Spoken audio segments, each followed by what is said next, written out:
what's up? We today are talking about the workout for Sunday the 29th. I'm joined by my trusty sidekick here who's going to make sure that nobody sneaks up on us as we go through the details. We're going to start with a 5-minute warm-up. We're going to begin with some elbow plank scap pull apart. So I'm going to go to a plank on my elbows and I'm going to pull my shoulder blades apart and then try to squeeze them back together. If you've never done this before, try a couple just standing. You can do it this way if you want, but this is the motion that we're going for. It's kind of weird, but it's just a really good way to warm up the shoulders. So I'm going to go down to a plank on my elbows, pull my shoulder blades apart, then pull them all the way back together. Pull them apart, all the way back together. Nice and slow. Try not to let your hips move around as you do that. Next thing, we're going to do 8 alternating reverse lunge steps. So I'm just going to stand up tall, pretend my feet are on train tracks. I'm going to keep them on their respective train track, step back, and then stand back up. 8 of those. After that, we're doing 10 skaters. So find something that you feel comfortable moving back and forth on. You're just going to jump side to side. So my non-standing leg is kicking back behind. The leg that I'm standing on, my knee is just stacked right over my ankle, so I'm staying vertical there. After that, we're just doing jumping jacks. Pretty straightforward with those. Cycle through for 5 minutes, then we're moving on. The workout we're going to do today, the equipment version, it's going to be 12 minutes long. We're going to start with some hang squat cleans with the dumbbells. So I'm going to pick these dumbbells up, okay? I'm going to get set in the hang position, which can be here. It can be above the knees. You guys get to choose how far into the hang you want to go. But we're going to open our hips quickly, drop into the bottom of our squat, and then stand up with the dumbbells on our shoulders. So it looks like this. I get set in my hang. I keep my belly tight, open my hips, catch in the bottom of my squat, and then stand up. Reset. Get set in the hang. Open my hips, catch in the bottom of my squat, and then stand up. Okay?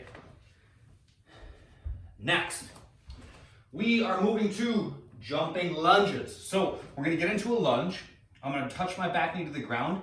And then instead of just stepping, I'm actually going to jump the transition. So my back knee touches, I jump and change my feet. Jump and change my feet, okay? Each time you jump counts as 1 rep. After that, dumbbell push press. So we're going to use both dumbbells. They're going to sit on my shoulders. I'm going to dip, drive, and push to overhead. Come back down, dip, drive, and push to overhead. 9 of those. Then we're doing jackknives. I'm going to lay on my back. Think about it as like an alternating V-up. I lay down, I come up, my right hand touches my left foot, then my left hand touches my right foot. Just back and forth, nice and steady pace. That's the equipment version. The bodyweight version is going to be similar. We're going to start with something called a drop squat. So it's meant to kind of mimic the squat clean, but we're not going to have any weights. Feet start underneath my hips. I'm going to bend my knees. I'm going to open my hips quickly and then drop to the bottom of my squat without fully bottoming out and then stand up. So it looks like this. I'm gonna open my hips, drop into the bottom of my squat, hold for just a second, and then stand up. Reset my feet, bend my knees, open my hips, drop to the bottom of my squat, and then stand up. Those are drop squats. After that, jumping lunges, down dog, handstand push-ups. These are kind of weird. You guys might wanna have a couple books or something laying around that can help you out. What we're looking for is you're going to get into down dog, okay? From down dog, I'm going to rock my weight forward and then touch my head to the ground in front of my hands. So if my hands are here, I want my head to touch up here, not between my hands, okay? So I go to down dog, walk my feet towards my hands a little bit, rock my weight forward, touch my head down, push back up and back. If that feels like too much, decrease the range of motion. Put some books out in front of your hands. Now you have a target, right? You don't have to go down quite as far.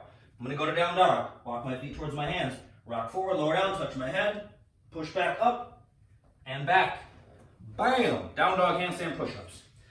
After that, we're back to jackknives, okay? So cycle through that for 12 minutes. All the reps and all are listed out on the blog. The fun. Oh, the fun. We love to have fun. What we're going to do is we're going to hold a plank for as long as you can, okay? However, every 10 seconds, you have to do a push-up. Okay, hold a plank for as long as you can. Every 10 seconds, you do a push-up. So I'm gonna be here on my hands, hold a nice tight plank, squeeze my belly, squeeze my butt. When it gets to the 10-second mark, I do a push-up. Hold for 10 seconds. At the next 10-second mark, do another push-up. If you rest at the bottom, meaning if you deload, if you lay on the ground at all, you're done. If your hips stick up in the air, you go to down dog, you're done. If as you start to push up, in your push-ups. This starts to happen. You start to snake. You're done. Done, son. The only exception to this is if you want to do your push-ups from your knees, that's all good. You can do your push-ups from your knees, but if that's the case, I want you guys to get back to the plank on your toes right when you're done, okay? So push up from your knees, push back up, plank on your toes. That's that. The mobility, we're gonna do 3 minutes per side in the couch stretch. So that looks something like this here. I'm gonna get into basically a deep, exaggerated lunge position. I'm gonna get my back knee as close to the wall as I can, and I'm gonna hang out. Okay, so I'm pushing my hips down and forward here. To add some challenge to this, put a couple books underneath your front foot, okay? What we're working on is we're stretching out the quads and the hip flexors of the leg that's back on the wall.